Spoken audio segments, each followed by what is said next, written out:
Live from Duckburg, this is Derailed Trains of Thought.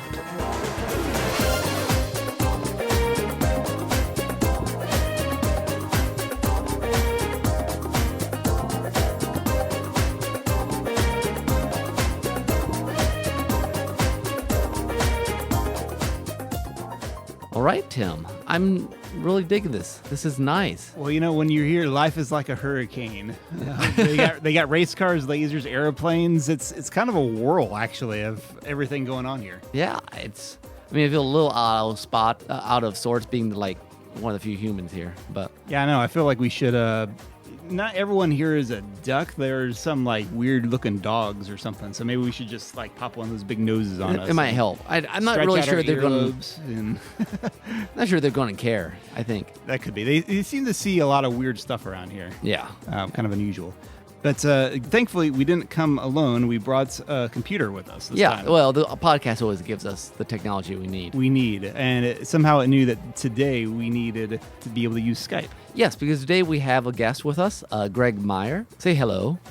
Hey, I kind of thought that I was supposed to be with the Rescue Rangers, not Duckburg, so I must have taken a wrong turn there. Yeah, no problem. The podcast doesn't usually give us advance notice of where we're going. It just kind of happens. I see. Yeah, don't blame yourself. No. We're often lost and confused when we get started here, so. Yeah. Well, at least we're all in the Disney afternoon cinematic universe. Oh man, I want to see that. I'm so sad that DuckTales is the only one that actually got a live action, or not a live action. Live action. I don't want to see a live action DuckTales. No. We all saw what's it called? Oh, Howard the Duck. Howard the Duck. No, yes. I did not watch that. Thank goodness. But no, DuckTales is the only one that got a big screen movie, and I think they were going to do like a Rescue Rangers movie if they had done better, and I'm sad that apparently it didn't. I really liked that DuckTales movie when I was a kid. Oh yeah. But yeah, you could totally do like a Disney afternoon universe today. Oh, totally. It makes me sad. But we're happy to have you on the podcast, Greg. We've been talking about doing it for a long time. You've been a faithful listener, and so you get rewarded by a guest appearance. Woohoo! Woohoo! Yeah, I've been listening since 2010. Yeah, you're the OG listener here. Yeah, that's what the cool kids say these days, I guess. Yes, I've been with it. I have that cred. Thank you for having me on. I'm really excited to be here and to do this with you guys. Yeah, I guess we did have you on one time with the Children of the Wells crew. Well, twice, actually. Once in the sidetrack, once for Christmas episode. Oh, yeah. Christmas 2016. For the Twilight Zone episode. Yeah, where we did the Twilight Zone episode. Yeah, good times. Greg, of course, is Children of the Wells author as well. He wrote The Seekers and the Hidden. Available on Amazon and ebooks, wherever you can find them. Exactly. And the sequel, or the follow-up, the next Bron and Clea book, is still in process. We haven't talked about Children of the Wells in a long time. It's been kind of slow going. But it's not dead yet. Not dead yet. But we've sort of put it on the back burner. It's still coming. It's coming. But it will get there. Nathan has been working on the next one, and he's been busy with Kaiju Vision Radio for a little while. Yes. Which has actually been a really interesting podcast, actually, even for someone who really knows nothing about Godzilla like I do. Yeah, well, I would, if you've not listened to it, I would recommend going and checking out, everyone. Yep. As well as The Seekers and the Hidden, of course. Yes. Yes. Available for $2.99. I like the plugging.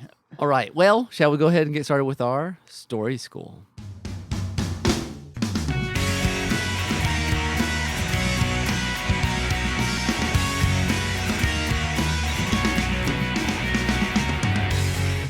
Well, today we thought we'd talk about adventure. Adventure! Huzzah! This actually came up because I had watched the most recent Tomb Raider movie. I'm like, we should talk about adventure. How was that, by the way? It was a pretty good popcorn movie. I mean, not like fabulous, but it was a lot of fun to just go and watch. And from my memories of the old Tomb Raider movies, this one was better. Okay. So, but it had lots of vibes of like Indiana Jones, and made me think we should talk about that. Cool. So we are. Well, one thing, Greg, we were talking about when we were thinking about this earlier this week, we were like, well, how exactly do we define it? It seems like a very simple thing, but Adventure kind of like bleeds into a number of other genres. And we kept arguing about definitions, so we thought we'd go and find a good one. I mean, it is really broad. Like, for me, like when I think about adventures, like especially when you go into like something like a video game, you have like adventure games where it's like the point and click adventures and everything, and then you have games like Zelda, which are completely different, where it's kind of more of like a 3D kind of like exploration. And so yeah, even with like movies or books, it's just you can fit so many types of tales within adventure. And I remember going to like a video store and they'd have like an action and adventure section. And I'd always be like, well, but those aren't quite the same thing. They often overlap. They often overlap. But so we went ahead and looked up adventure fiction at Wikipedia, and which is sometimes a really nice starting place.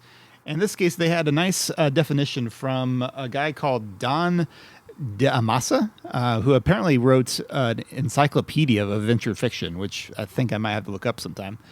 But he defines the genre like this. Quote, an adventure is an event or series of events that happens outside the course of the protagonist's ordinary life, usually accompanied by danger, often by physical action. Adventure stories almost always move quickly, and the pace of the plot is at least as important as characterization, setting, and other elements of a creative work. So we thought that's a pretty good place to start off on. First off, that it happens outside of the course of a protagonist's ordinary life. That it seems obvious in a way, but usually an adventure kind of involves a quest or a journey of sorts, which was why we kind of thought it was a nice follow-up from our last episode. Exactly. But I also like the fact that they mentioned danger and that it has to move. The format of it is much as important as the content. Yeah. We were talking about, like, in some ways, The Hobbit is more adventure than Lord of the Rings. Mm-hmm. The Lord of the Rings doesn't move. And it's got a lot of different stuff going on. Yeah.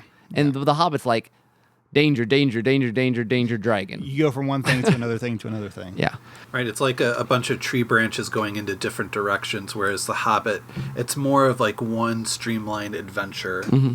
And I think sometimes there's one thing his definition doesn't touch on, but I was kind of thinking of, sometimes I think so starting at the beginning of the adventure, the inciting incident, I think, can really set the tone for whether the story is an adventure or if it's something else. And the example I was using when I was talking with Nick was Taken, for instance, is about a father trying to rescue his daughter who's been kidnapped. But Taken doesn't... So in a sense, okay, that's out of his ordinary. It's a danger thing. It kind of meets some of those requirements, but I wouldn't call it an adventure story. I'd call it an action thriller. So it seems to me that there's kind of a tone difference there. Or maybe it has something to do with adventure is something that you pursue as opposed to that sort of case where it's something that's thrust upon you. Right. Something that I've always learned, I've always taken from like my writing courses, is that wherever you can, you always have your protagonist make the decisions and choose to act rather than have the actions happen to them to make it just a stronger story, because no one really, that's not a very interesting protagonist where everything kind of falls into their lap. You want someone that's, making those decisions, whether it's, they're making a mistake or something. They're constantly moving forward and constantly thinking about, making the next choice. That's a good point. And I guess one thing that makes Liam Neeson's character, no one remembers what the guy's name is, he's just Liam Neeson. It's Liam Neeson, yeah. Right. I guess what makes him an active protagonist still, though, is that he is choosing to go track down his daughter himself. He's not leaving it up to FBI or someone else. Well, and I think maybe that sense of there's no real exploration. It's just event-oriented in some way. Like, I feel like most adventure, you're in an exotic location. Not always, but obviously he's out of his ordinary set of circumstances, but you don't really feel like he's... Like, that's not even really the point. Mm-hmm. Yeah, it's not about... Yeah, he's... Like, for him, it's more like a mission, a war, a battle, you could say, as opposed to... I feel like even someone like Indiana Jones, who you mentioned, even though his stories can get darker than, say, Adventures in Odyssey or Adventures, but, very different sort of thing. But Indiana Jones is still like, he's pursuing something. It's not just a battle. It's a project, I guess. Maybe that's part of the difference. I mean, again, I don't know if it matches all of it, but I feel like some of the okay, and feel it, so they'll think. Like some adventure is just kind of like the taste of it. You know, like Taken just doesn't taste like an adventure. Yeah. Back to our culinary examples. No, but I think there's a sense of the exotic when I think about adventure. I don't know if that's always true, but you know, you think about, you know, John Carter of Mars, or you think about Indiana Jones, or you think about Sky Captain World of Tomorrow. You think about things that are like the adventure is as much for the audience, I feel, in many times, as the character itself. They're like you're taken out of your normal circumstances into something else, and that's part of the point. I don't feel like Taken is about, oh, I feel like now I'm in another city rescuing. It's like, no, I just want to see him beat up people. Yeah. Yeah. One thing that comes to my mind is that scene in Jurassic Park where the characters step out of those classic SUVs and they get their first look at a dinosaur and the look of wonder in their eyes. That kind of reaction of just leaving the ordinary world into going into some place where you've stepped in and you're in something completely different. That's a really good point, because the latter half of Jurassic Park makes you think more almost horror suspense sort of thing. But we do. Right. I want to go back to the ordinary world. Get me back there. But I think it is. I think you could qualify at least a good section of it as adventure, especially that beginning middle section. Mm-hmm. That's a good point. Yeah, the seeing something outside of the norm, particularly for the characters, and having a positive aspect. I mean, obviously, for the poor girl in Taken, that's outside the norm, but there's nothing positive about it. I mean, you have those adventures where like the kids are kidnapped, but there's still like this sense of, ooh, look where we are. Yeah.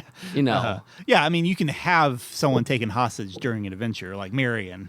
Yeah, exactly. And I guess that has to be something that happens early on into the story, that you have that sense of wonder for it to still kind of have that adventure vibe, I feel and I think that's why adventure, it's hard, you know, a pure adventure is hard to make. Yeah. But it's easy to have adventure action, adventure mystery, adventure science fiction, because, you know, you just add that sense of danger and wonder, which is kind of an interesting combination, actually.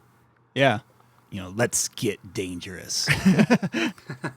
Which I guess that kind of branches. Okay, so do we think superheroes, are those adventures, superhero stories? I think they can, depending on... Well, especially I think origin stories lend themselves to becoming more adventure stories.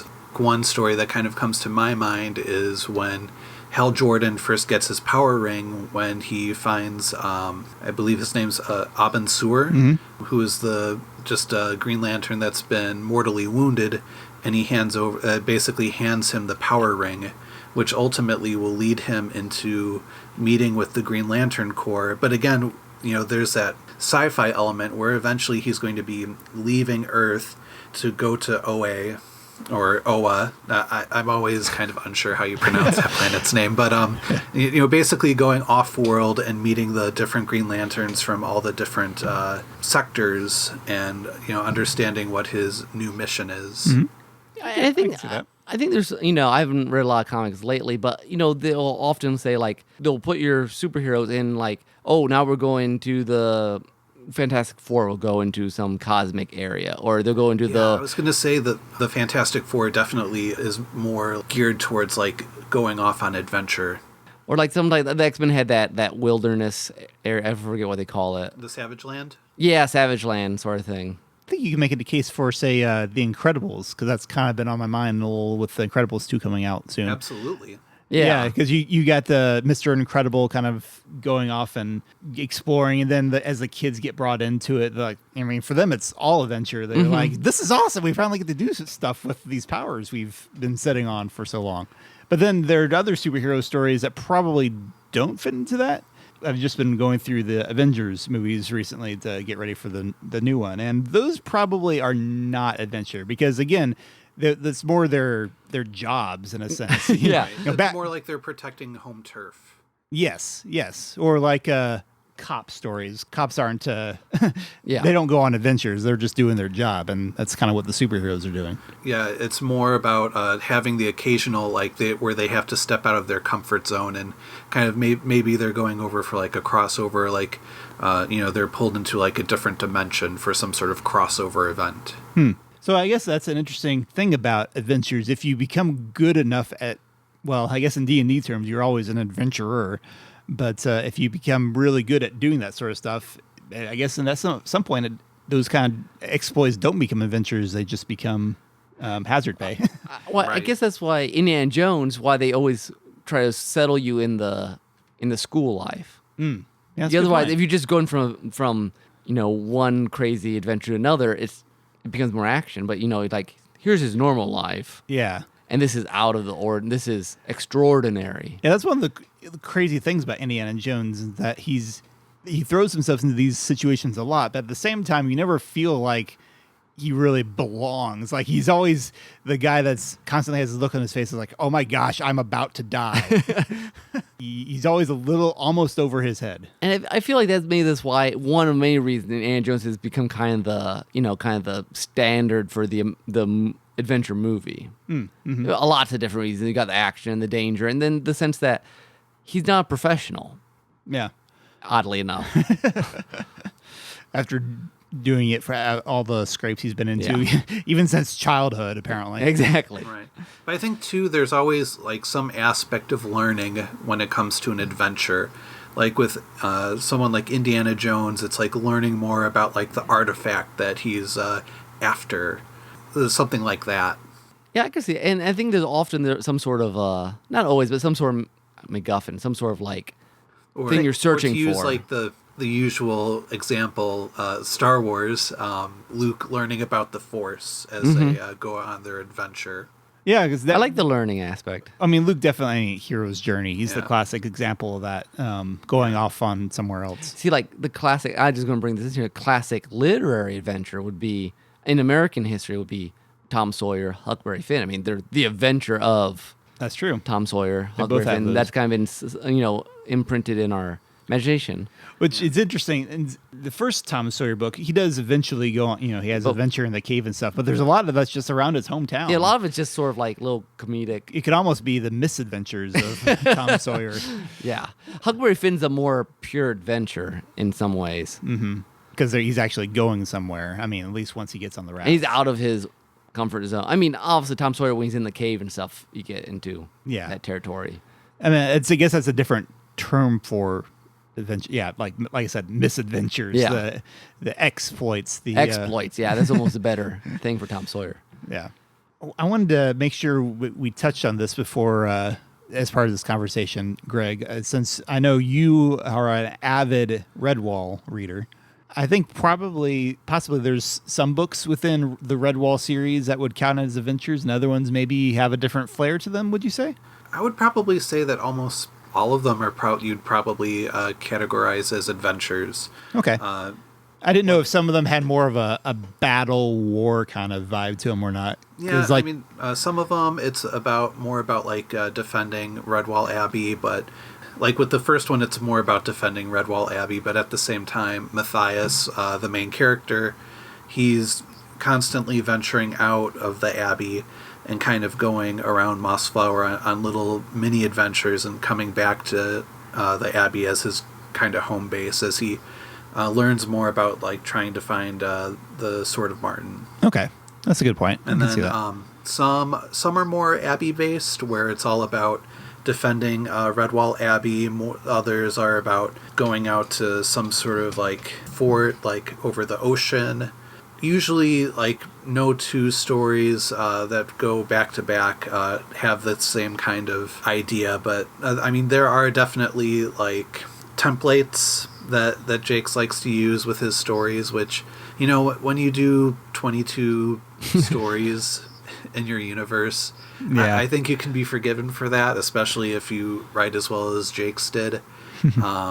Just for me, it's just always like going back to what's nice is I feel like with that series is that the setting is almost a character itself, because it becomes something that's so familiar that it's always just like coming home whenever you read another book in the series. Nice. How many of those have you read now? All of them. You made it through all of them. Wow, that's impressive. Yeah. But with that, I would say the adventure aspect of it was always very important for Jakes. I don't know if you know the story of why Brian Jakes wrote Redwall, but I know of some things, but not a lot, not all of it. but basically, and it ties in with the only reason why I'm bringing it up is that it ties with this subject, is that he was kind of an eclectic guy where he had different kind of jobs. He was like a seaman and did like tons of just adventuring on his own. But at some point in the 80s, he was a milkman, and one of the places that he would make deliveries to was this School of the Blind. And he would go in and spend a lot of time with the kids and read them stories. And one of the things that he was really bothered by was that the stories that he was reading to these kids, they were mostly just like these angsty kind of stories. And for him, it was very important that kids just have this sense of adventure and wonder. And so he decided to basically create his own story for these blind kids. And that's when he started penning Redwall. And ever since then, like every story that he's done, like some of the proceeds have gone to that school. But that's ultimately why we have Redwall, is just to give kids this these adventure stories that they can go on and experience and learn how to be a hero. That's super cool. It reminds me of, I'm not going to be able to quote it, but some ideas G.K. Chesterton has, that he prefers, he defends pulp novels because the modern novel of all this sort of like internal angst, he's like, there's more true stuff in, kidnappings and treasures and black spots and that sort of stuff. And I think the humans want that. And stories have a role in accessing that. Accessing, yeah. Yes, thank you. And I don't think we always give that enough credit, because literary novels are rarely adventure novels. Yeah. They get a little glossed over or just kind of dismissed as popcorn movies sometimes. And sometimes, that's, you don't think about it. But I guess I recognize that, yeah, it's a kids identify with us at a pretty primal level. And I think at some point as we grow up, it's like, it just kind of feeds into this adrenaline rush kind of thing. And it's not just an adrenaline rush. It really is about putting yourself, I think kids understand this more innately because the world as it is big and huge and kind of wild. And then as we tame it, it becomes less wild. We want to go and claim a new land and find that it's home. And to quote orthodoxy. Well, I think too, kids, they live under the home of their parents, and everything's kind of told to them of what they're going to do for the day, and they have a set schedule of what they're going to do.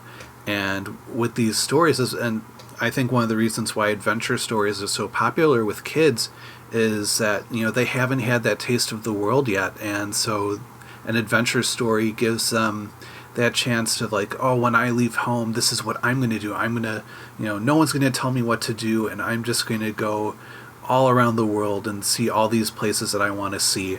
And I think adventure stories, they start that kind of hunger and desire inside of them.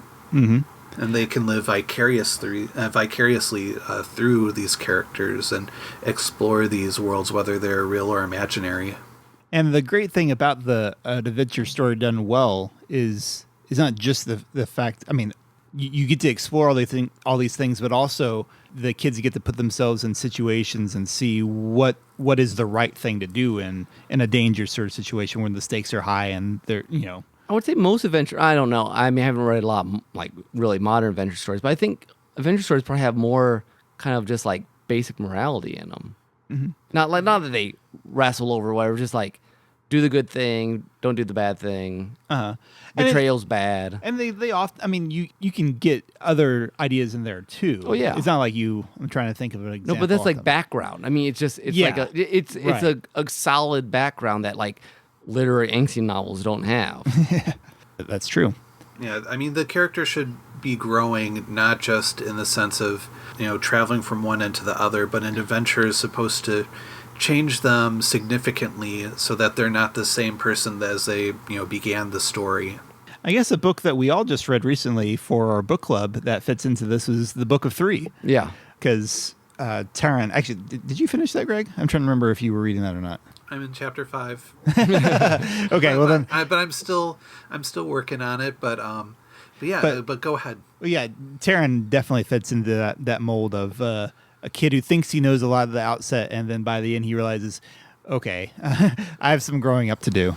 I know one story we did for the book club that I know at least Nick read was Fantasies. Yeah.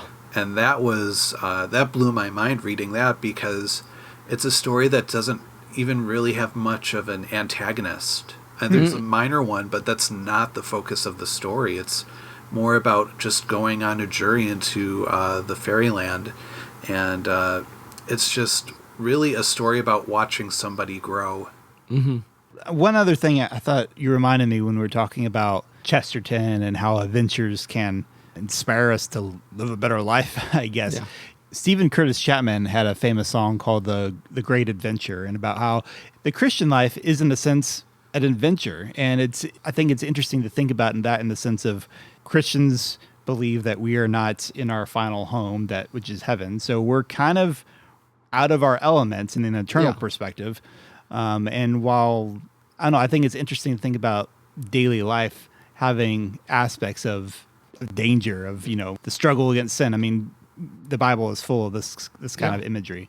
So I don't know, that's something that's talking about adventure and how it can improve our lives. I think it can really change our mindset if we kind of go into that mode. So that's my little moral. So what we have learned applies to our lives. Moment. I do Bob's a little no. I guess as a writer, I think it's worth noting, just like for those people who want to write adventure, to keep it moving. Because sometimes that's, it can be the what separates adventure from just a fantasy novel or a science fiction novel is that it moves. It just, it's every once in a while I'll write a book like that or try to. Stern Fred is not. Buckethead is, to a certain, mostly. A superhero adventure. A superhero adventure, exactly. Yeah. And it's very interesting I don't think it's everyone's natural state writing-wise, but I think it's an interesting thing to keep in mind when you want to try such a thing. Would you say Zorism is an adventure? Yeah, I would. I think that would be an adventure. Okay. He grows a lot, and he's out of his element. Mm-hmm. And what about Unremarkable Squire? See, I was trying to think that. It's like halfway. I think part of the problem there is that Obed is not your typical protagonist, so he breaks all the molds. He wouldn't feel like he's on an adventure. He would just doing his job. For the reader, is it? I don't know. Probably. I mean, it's a continuing journey, and it's going from... But is journey the same as this constant... And there's not always the sense of danger either. Well, but I think that's okay for adventure to have periods of rest. It's like a light adventure. Yeah, I mean, it's like a roller coaster. You need those moments. It can't always be drops. Yeah. You need those moments where you're kind of like manking around and doing turns. I do want to write a novella sometime that just is like action nonstop from beginning to end. Well, that's what Buckethead is. Now and do better. Have you ever read Buckethead, Greg? I have not. Yeah, that's when I say it never stops. It really doesn't, from what I remember. I mean, it's been a while. Rereading A Girl Called Story, I was like, man, this has been a long time since I read this. But yeah, how'd we get onto that? I don't know. I'll get revised soon here. So, anyways, all right. So that's our discussion on adventure. Did we miss anything, Greg? No. I think I don't know. It's something that I could just talk forever about, just because of just how many wonderful stories there are. And just the different ways that you can do that. Yeah, it's true, because like even Indiana Jones is accessible, but there's an element of that feels a little more, I don't want to say grown up, but it's on a different level than a lot of your kid adventures, like say Book of Three. Book of Three is definitely a children's book, I said, but one that can be enjoyed by all ages, but it's definitely a different style. Not just because it's a fantasy, but it's a different style than your Lara Croft or Uncharted, which I need to play more of. If you combine this episode with the last episode, you'll be set for making a really good adventure. There you go. And combine the journey ideas and then the danger, wonder. aspect.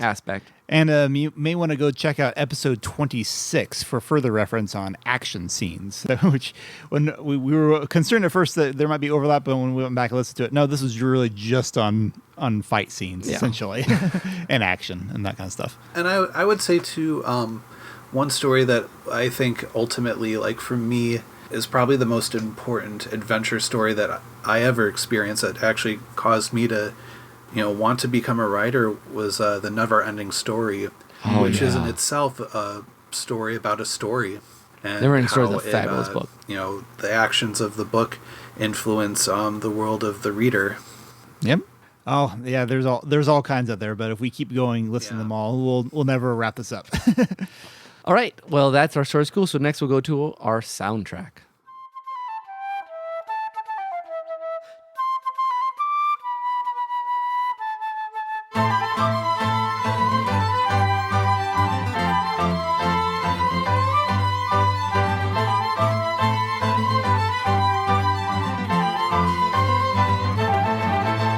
Since we've been talking adventure, I thought I'd go to an adventure game because there's a lot of good of those point and click games out there. And actually, a lot of ones I want to do, I'm like, I've already done that song. But this is from Grim Fandango, which I've never played, but it was LucasArts back in the heyday of point and click adventures. And it is called The Enlightened Alaskan, and it's remixed by the one and only Maze Dude. Maze Dude. Yes, it's been a while. When I listened to this was a little bit more creepy, maybe. Well, I guess with Grim Fandango, you shouldn't be surprised it's a little creepy, but we'll say this is the catacombs part of the adventure. Yes, this is more the kind of spooky sort of. We're going down atmospheric section. Down into the tomb with all the snakes and the mummies and etc. Yeah.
That was The Enlightened Alaskan. Hopefully you enjoyed.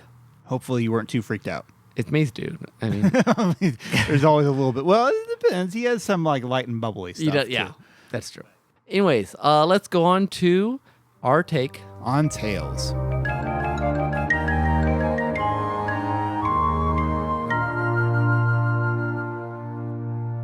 All right, Tim. So this was your concept. I thought about it because I was talking with Greg a few weeks ago about comics, which Greg is still here. Say hi, Greg. Hello. We haven't ditched him yet. So we just thought it might be interesting what with summer season is right around the corner. This episode will probably come out shortly, like right before, if not after, Avengers Infinity War comes out, which will really kick off the superhero season. So I thought it might be interesting to talk about kind of the current state of comic book media, and by that we'll cover comics, TV, and movies. So let's go through. I figure we should start with comic books first, and then we'll go into the other ones. But comic books themselves are kind of where it all starts. Greg, I know you've been keeping up with comic books a bit more than probably we have. I tend to be about a couple years behind because I tend to just read trades whenever I get a chance. But I know you've been kind of purposely making a point to order new comics lately.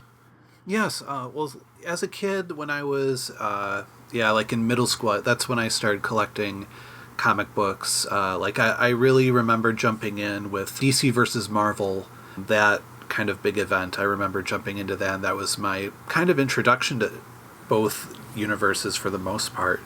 And I would collect the floppies then. And then for years, I think just not having a car in college and everything, it was just hard to make it to the comic shops to pick up like new issues. And then, I don't know, like for the past like 10 years or so, as a kid, I remember in grocery stores and like pharmacies, they'd always, in the magazine aisle, you'd always have like the little section for comic books. Yep, where you could pick up like your Spider-Man or your Superman comic while your mom or dad were buying groceries. But those are, for the most part, gone. Yeah, these days it seems like the only place you can actually, if you want to buy them, or either you can get them online, order them online, you can get digital comics from Marvel Now, or does DC have a system like that? I think so. Comixology. Oh, Comixology. Everything's kind of on there, but I believe they're not as concerned about having their own proprietary kind of stuff like Marvel is. Okay. You mean DC is not as concerned about that? Yeah. Okay. But, I mean, Comixology is both, so there's a lot of different brands, not just the big two, right? Right. You'll find your, I can't say for sure because I've made it more of a mission to try to pick up physical stuff, but I'd imagine that you can probably find stuff from like IDW and Image and Boom and everything from there. But a lot of the main sources of physical stuff is still comic book shops. Mm-hmm. Right. I hadn't been in one in years, and then I started going to them whenever there would be like a free comic book day. I would stop in and I would get the free issues, and I would also buy like a trade or something just to support the store for doing free comic book day, because you don't want to just take and run. But this year, I just after listening to some comic YouTubers talking about how bad the business has been doing for just physical comic issues, I decided that I wanted to make more of a change and try to find a couple titles to pick up every month.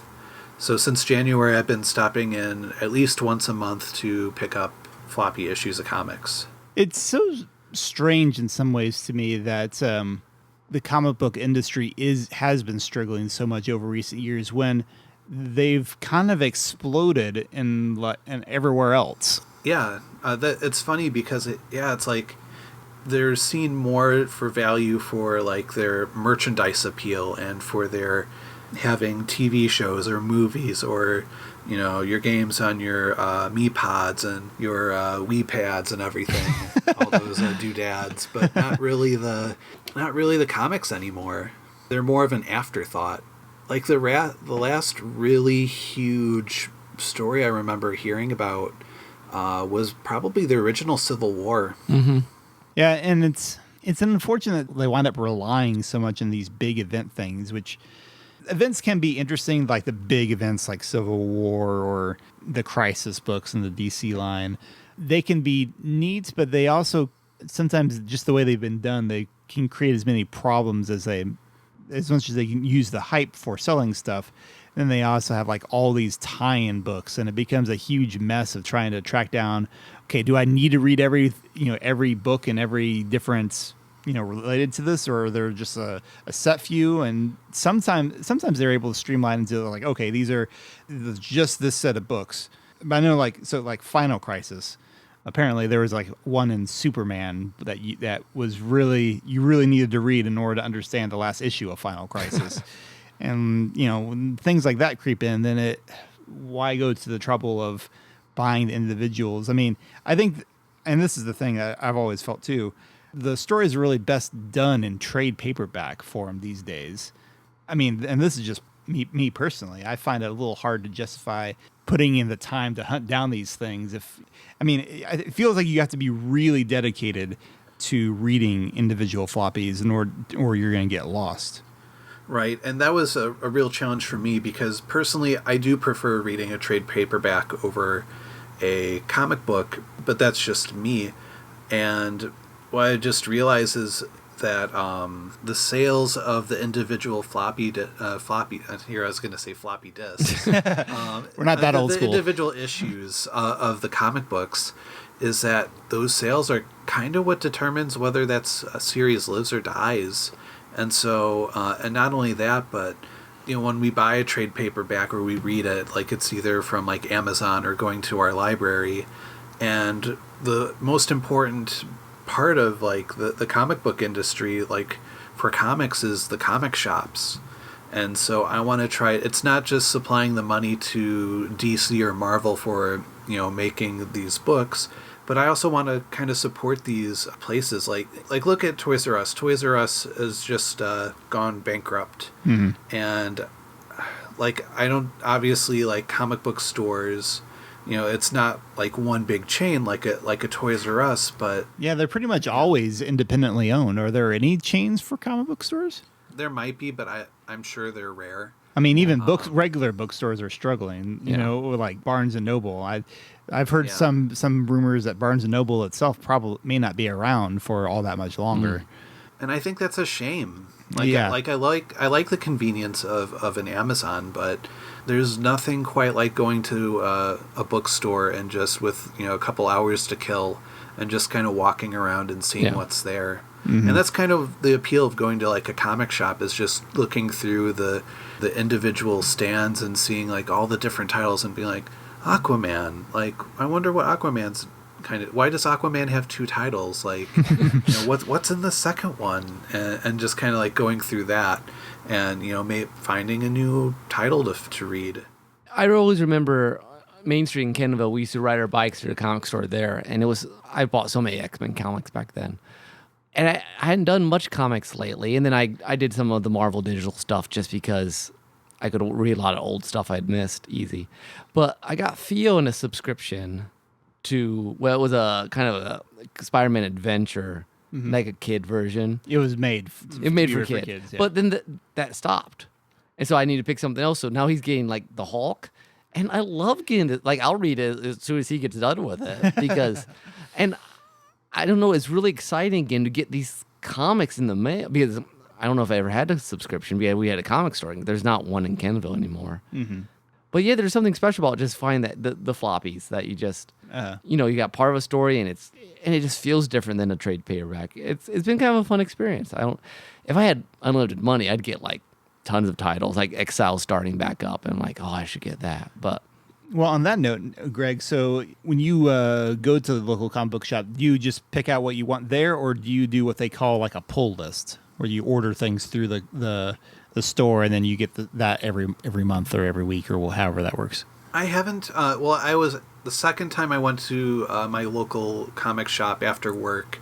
They asked me if I wanted to do a pull list, and I'm not at that stage yet because I'm still trying to, since I jumped back in this year, I'm still kind of feeling things out and trying to figure out what titles that I want to put on that list. Sure. Because I think they kind of want you to have like around like 5 titles on your pull list, I think. Okay. I mean, it could be different for each store, but I want to have at least 5 in mind before I make that kind of decision. That makes sense. I think it's cool. I mean, I think it's cool that, they'll, put the issues aside for you. Like, I think that's, like, I remember as a kid, I was into the Legion of Superheroes, and I was always worried when I'd go to, and there's that fear of going to the comic shop for your monthly comic and having them run out of it, especially if your favorite heroes like me are more of like the B or C tier of heroes. And they don't get as many, and just so happens that week someone comes in and takes your issue. Exactly. Sure. Have you read any of the Rebirth stuff in DC? I have to ask because I'm more of a DC guy, and I haven't had a chance to really look at Rebirth a whole lot yet, but I've been intrigued by what I've heard. It seems like it's been going better than the New 52 did. Oh, yeah. I mean, I haven't read it yet. I do have it. I've just been kind of busy with stuff, but I mean, it has Wally West returning in it, which he was missing for like all of the New 52, and so I had to pick it up. But I think DC's just been on like they hit the ground running with Rebirth, and they've just been looking forward rather than backwards. And that's good. It sounds like they actually learned a lot of their lessons from New 52, which was really rough and uneven. Absolutely. Like, and the cool thing too is there's just a lot of buzz about them right now. They have these really interesting stories right now, like Batman Metal, which is like their big crossover event right now. I hope it's about Batman running a metal band of some sort, rocking out. I mean, it definitely rocks. And there's definitely a lot of imagery that you could see. Like, yeah, I could see this on like a heavy metal cover. But it's just, what's great about it is just, from what I can tell just from the covers alone, is just that Jeff Johns is just kind of like throwing caution to the wind and just being like, I'm just going to do, what if there was a Green Lantern Batman and he was evil? Or just kind of doing whatever and just having fun with it. And I think that's where creators are at their best, is when they're just not afraid to experiment and fail, and they just, let's do this. This seems like it could be a lot of fun. That's cool. That's pretty cool. It's interesting. Danielle, actually, she has a friend at college. Danielle's my sister. She has a friend at college who's actually really into comics, and she showed her this, and by extension, she showed me. There's a series of Superboy and Robin, where Super Sons, yes. And the current Robin is actually Bruce Wayne's son, and the current Superboy is apparently Clark and Lois's son. Which, the fact that they actually had a kid in the mainline DC universe, I was like, whoa, that's interesting. And they're married again. Thank you, Lord. And she showed it is actually really interesting, because Damian Wayne, Bruce Wayne's son, is such, he's like Batman as a brat. and he's such a kind of hard note. I mean, it is mini Batman and mini Superman in a sense. And one way that could seem kind of, okay, that's a little gimmicky, but I don't know. At the same time, there's something genuinely interesting about that. So I love seeing them experiment with that sort of thing. Yeah, it's really Batman just intervening for his son and keeping him from becoming a supervillain. Yeah, essentially. Okay, but I know, do you follow any Marvel stuff? I have to ask you that because I know Nick's more of a Marvel guy. Not this last time, but the time before that, I made it a purposeful mission to not buy any DC books and try to pick up some Marvel stuff that I think I'd like. And I picked up some Peter Parker Spider-Man books, which the ones that are done by Chip Zdarsky. I'd heard some really good things about them, and from just going through them, like they're really good, really interesting stories. And I also, right now, they're working towards getting the Fantastic Four back together. Yep. And so right now there's this series going on right now, also by Chip. I think it's Marvel 2-in-1, I think is the title. But it's basically the Thing and the Human Torch basically looking for Reed and Sue, going on their own type of Fantastic Four adventures. Nice. Cool. Yeah, and I'm excited to see them come back, because they're so important to the Marvel Universe, and they have such a different purpose, being more of like a family rather than just like a superhero team, that I think it's really been a shame that Marvel's kind of put them aside for right now, and I'm excited to see them come back. Yeah, I concur. Awesome. And I know there's some other problems with the comic book industry right now that we could go into, but I want to focus more on the positives here. I mean, Exactly. there's a lot to be on the lookout for if you want to get back into comic books. I mean, obviously, there's some things you should try to avoid, steer away from. Can I plug one book really quick? Yeah. That, I just picked up. It's a DC book again, but kind of going on what I was talking about before. They're a new team, and they're called the Terrifics. And it's kind of like DC's version, kind of a little bit playing on the Fantastic Four, since Marvel doesn't have their version. But I'm guessing it's led by Mr. Terrific, right? yes, he's kind of like in the Reed Richards role. But Plastic Man is on the team, and so is Metamorpho. But it's like just a team of 4 superheroes kind of going on their own kind of like interdimensional adventures, and I'm really excited about it. Metamorpho, is he the guy that can like transmute his body into different elements or something? Like, not transmute. Yeah, he kind of has like gray skin with like the purple outfit. Yeah, he's interesting. Or at least his power is interesting when I've seen it done. But okay, we've been talking about comic books a little bit more than I meant to, but it's a good foundation. Yeah. Let's go into TV. I feel like that'll be one of our shorter sections. Sure. Nick and I are constantly raving about Agents of S.H.I.E.L.D. whenever we get a chance. Agents of S.H.I.E.L.D. is fabulous. I still think it's the most underrated of all Marvel TV shows, and I include the Netflix in there because I know the Netflix gets a lot more critical love. Although Agents of S.H.I.E.L.D. has been growing more in the critical love, and it deserves it. It totally, like every season, I can never predict where it's going to go. Yeah, this season's crazy. Yeah, and I don't know. It's a show that's always kind of up in the air whether it'll get renewed. I think it only got renewed this season because it's Marvel and Disney. But definitely worth checking out if you fell behind. Catch up with it on Netflix. Yeah, it's like all of them but the most recent seasons on Netflix, I think. Mm-hmm. And it's, every season they reinvent itself. Yeah. It's very good writing. In contrast, I've kind of fallen out of love with most, if not all, of the CW DC shows, which makes me sad because, like I said, I'm so much more of a DC guy. Even Legends of Tomorrow, which I loved last season. I just I never got back into it after the mid-season break, and then I was like, well, it's a little late now. I'll probably wait till it's all on Netflix. But how about you, Greg? What have you been watching lately? Yeah, I feel like the CW shows, like, it's been kind of like I've been dropping them one at a time, and to the point where, like, I've only been watching the Legends of Tomorrow and the Flash. I'll probably jump back into Arrow after this season. Just I wasn't a fan of the story this season, just because I think Stephen Amell is just an amazing actor, and just I appreciate what he brings to the role of Oliver. This season, though, I would say, like, Legends of Tomorrow has really just been a lot of fun. They've just threw everything against the wall, and they're just having fun. Like, you can tell, like, the show writers are just having a blast every week coming up with the new the story of the week. I think it's easily the most comic booky of the CW shows. When Flash first came on, it was kind of the bright spot counterpoint to Arrow's dark moodiness. But then the more it went on, the more angsty Flash became too, and it became pretty much, maybe not as dark as Arrow tends to get in like violent content, but still just as much drama. Whereas Legends of Tomorrow feels like it's always just been, let's throw these characters in another ridiculous situation and see what they do with it. Yeah. I think the problem is they've just fallen into a rut.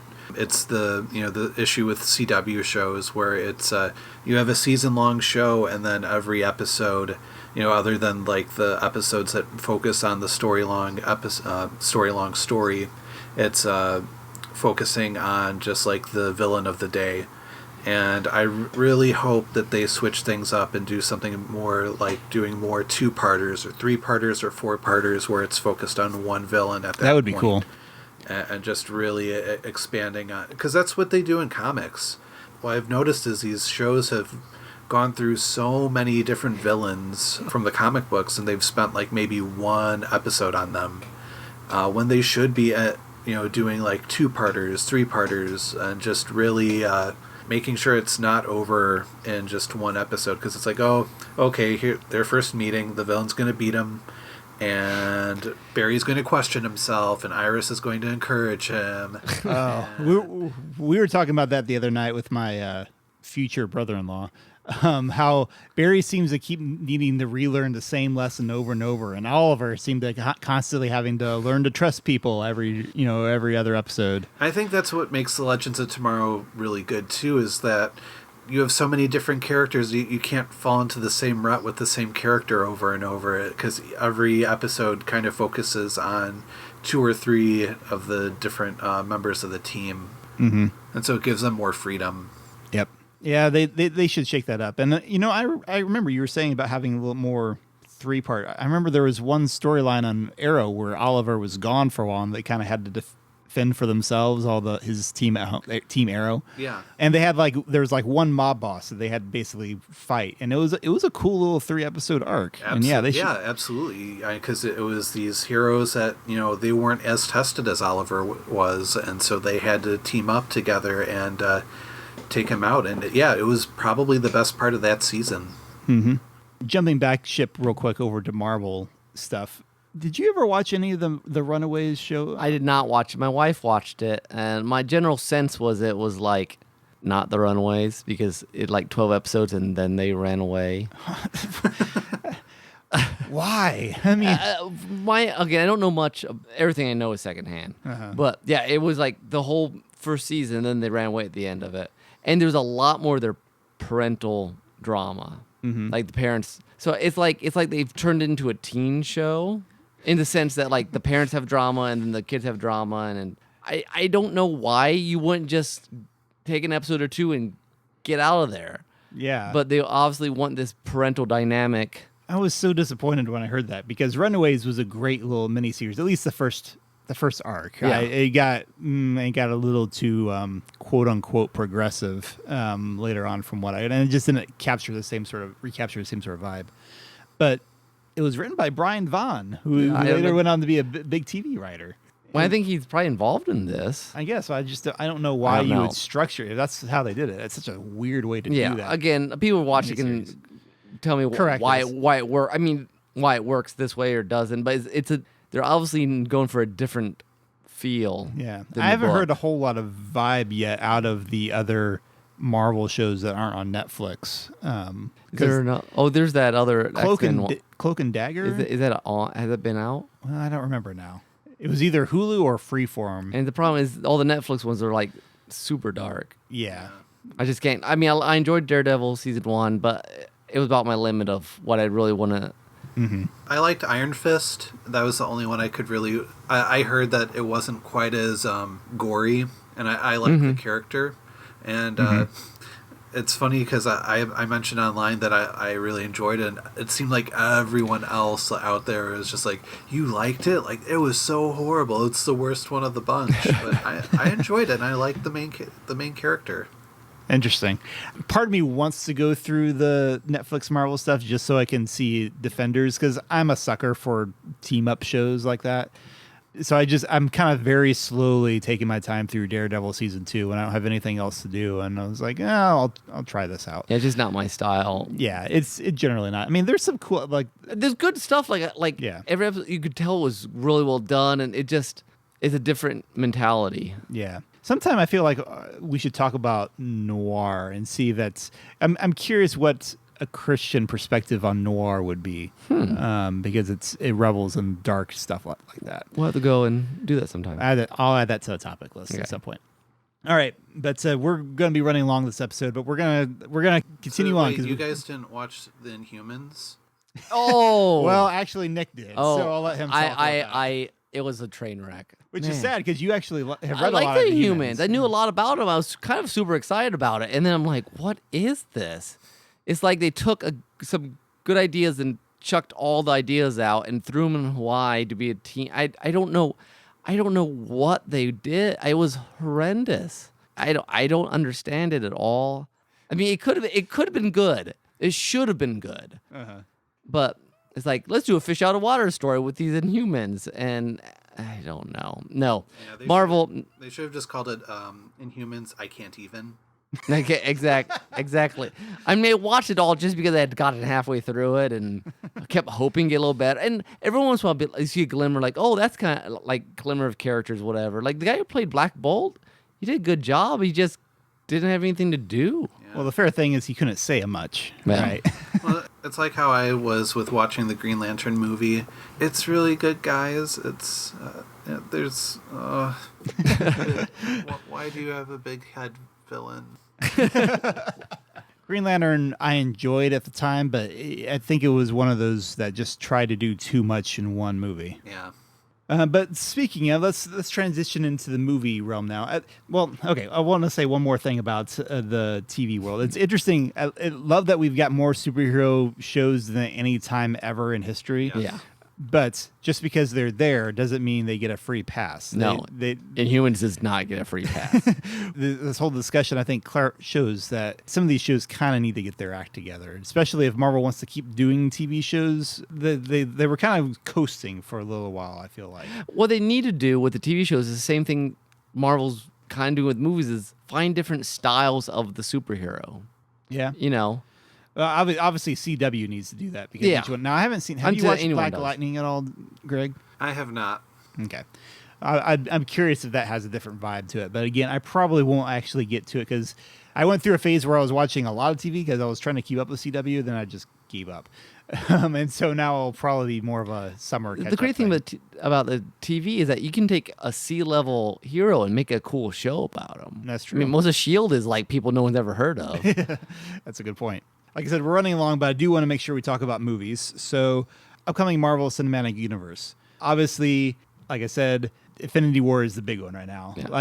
When I rewatched Age of Ultron, it really was astonishing to think, and the first Avengers movie, how long they've been building up to this one. The whole incentive for making Ultron is essentially Infinity War. The whole world understanding how big of a threat of Thanos and all the people thing was in the first Avengers movie. So in some ways, this movie has the greatest build up since the first Avengers movie was obviously the first of its kind. Yeah. But this is I feel like is the first of its kind, and like this is the first of the events comics movies, if that makes any sense. Which I think is pretty cool in that sense. I'm looking forward to seeing and curious how they're going to handle it. Yeah. That'll be the hard thing. Yeah, because I mean there was a whole lot of characters they had to handle before. Now there's going to be even more characters, so it's going to be, I think, something unique. At least I hope. One thing with Infinity War that I don't understand is, like, last year, Wonder Woman was just such a big film, and such a success that I don't understand why they haven't shown her in the trailers. Like, I feel like, they really should just, highlight her in that. And, where's Batman? Man, if they pulled a surprise on that, can you imagine how that would just blow people's minds? It's the third secret scene at the end. they punch through the dimension walls. Yeah, awesome. That would be kind of amazing. Well, I was thinking about it, and I'm the one person out there that's like not super excited about Infinity War. I think it's cool. There's nothing wrong with it. Like, a spectacle is cool, but when the first Avengers movie came out and everyone was like super like pumped about it, I enjoyed the Spider-Man movie, Amazing Spider-Man, more. So I'm just that oddball, and I accept that. Well, the downside this is true with the comics too. The downside with these ginormous crossovers is that it's a very different kind of story. If you like the single character focused origin story, you really don't get that in a big event comic like Infinity Gauntlet, or probably Infinity War will be kind of like that. It'd just be lots of scenes with characters meeting each other. Yeah. Even if it's good, even the character interactions are good, it will definitely be a different kind of movie. Mm-hmm. There's no doubt about it. Definitely. And, I'll probably see it. I'm really behind on my superhero movies, though. Like, I still have to see Black Panther, and I still have to see Thor and Justice League. But, all worth watching. Oh, yeah. I did see Spider-Man, though, last year, and that was fun. And Wonder Woman. I'm kind of excited to see, like, just where things end up with the DC universe, because it seems like if Wonder Woman hadn't have been the success, I think they'd be done. Yeah, they would be done. But because Wonder Woman did so well, there's this question of just like, okay, like where do you go from here? Because they have some hope, They do. And Justice League, I don't know if you've even talked about this on the podcast, surprisingly, yet, but Justice League was okay. If you went in with certain expectations, don't raise your expectations too high, which is sad because a Justice League movie should have been huge. These are still probably the most recognized characters. I mean, the main three are still the most recognized comic book characters in America.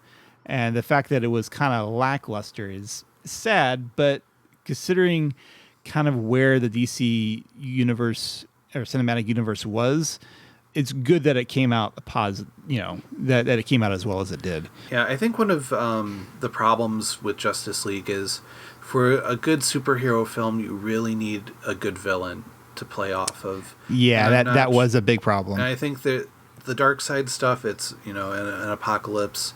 I know it's really iconic, but I really feel like they should have gone in a different direction with that. Well, the problem was it wasn't even Darkseid. It's Steppenwolf, who I had never even heard of. And I'm not the biggest comic books fan, but I know a lot of DC villains. I had never heard of this dude. I'm like, why did they? I mean, obviously good to pick a minor villain. They shouldn't start off with just Darkseid. No. That'd be crazy. Just kind of like why they shouldn't have shoehorned, I'm blanking on his name, the guy who killed Superman. Doomsday. Doomsday. Yeah, they shouldn't have shoehorned Doomsday into Batman v Superman. Yeah. Like, that was ridiculous. But yeah, even if you take a really obscure villain like Steppenwolf, make him interesting, make him do something. And he was so bland. Like Black Panther, I don't know Killmonger from anyone. Yeah. But he was an interesting villain. They developed him. Yeah, exactly. You name brand is, or recognition, I should say, is not the most important thing. It's what you do with a character. And they didn't do that much interesting with Steppenwolf. Now, I still, at the end of the day, I got to see some of my favorite superheroes do some really cool stuff and team up. And so that's why I was still happy with the movie at the end. But yeah, they definitely need to take some lessons. They need to slow things down a little bit. I know they were rushing to get to do their Justice League movie, but we really needed more time. We really should have had more time with really each of these characters. Well, that's what Wonder Woman worked for a variety of reasons. One, we got to actually learn who this character is and develop her. I mean, and I feel like even the problem too with, there are things I definitely enjoyed about Man of Steel. I've defended that on the podcast before. There were some good things about Batman v Superman. It wasn't going to be my favorite superhero movie ever, but there were things I could appreciate about it. But in both of those cases, we never really got the Superman that people really wanted to see. Yeah. I think we got some interesting interpretations of Superman, a little alternate Superman, but you never really got the Superman people are most familiar with. And it wasn't until this movie that we finally did it. It's like Superman was born again in a sense. Yeah. I would say really Wonder Woman's been the only one so far that's been treated the best. And I think part of that is just, we've had examples, we've had the Christopher Reeve Superman. We've had the Nolan Batmans. And so we have an idea and an expectation of what a Batman or a Superman should be. Kind of like their idealized versions, and whereas Wonder Woman kind of was able to do her own thing, and even though there's the Linda Carter stuff, but that's the 70s really, but really she had nothing recent to really play against. Yeah, that made her feel all the more unique. That's a good point. Well, I think that's what Marvel's done well with their movies. They pick characters that people don't have a firm idea of, and they make a movie version that everyone's like, that's what they look like now. I always go see the Thor movie. I'd never read Thor anywhere. I didn't care. And like, oh, okay, this is this guy. Guardians of the Galaxy.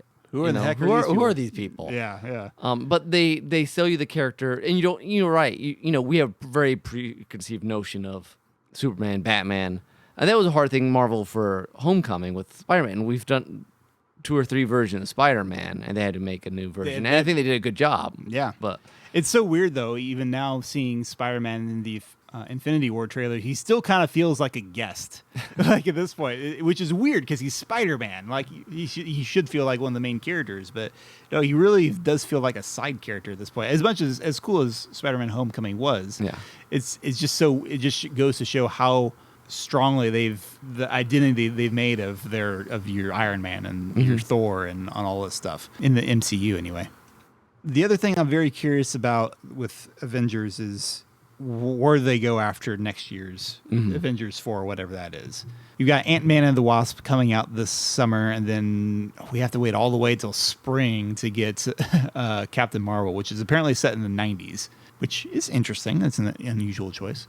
And it keeps, I guess, her out of the aftermath of Infinity War. And yeah, I don't know. I'm very curious where this is all leading and what happens after that. I kind of expect a reboot of the universe.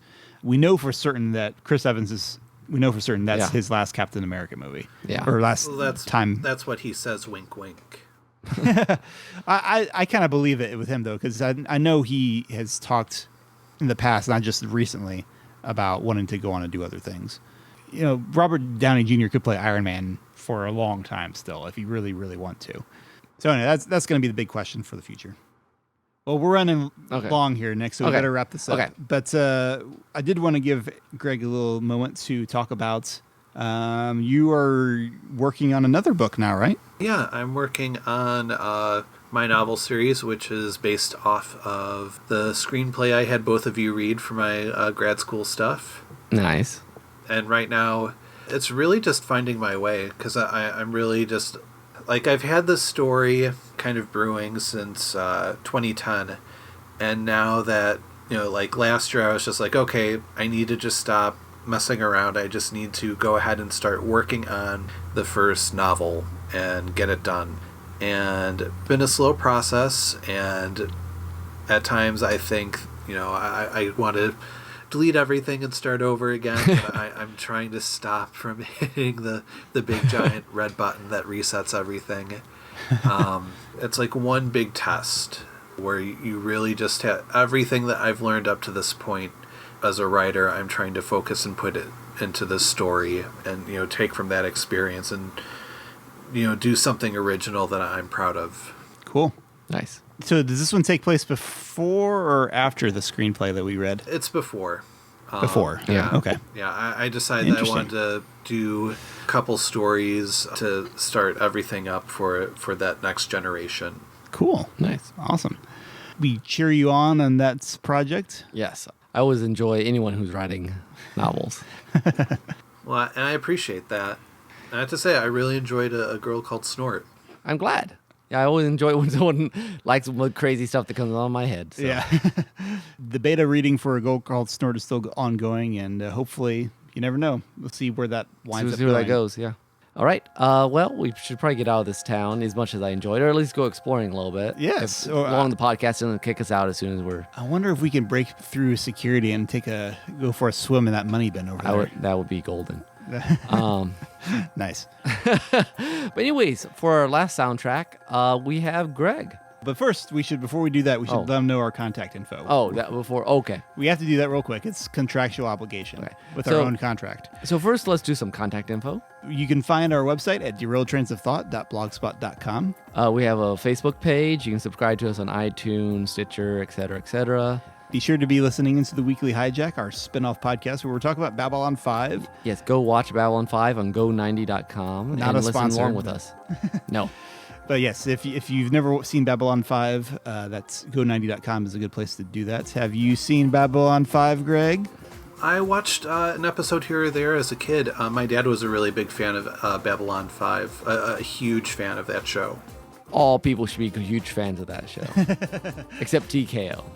Well, I don't know, that was debatable. An entertaining episode at least. So if you listen to Hijack, even the bad episodes become good.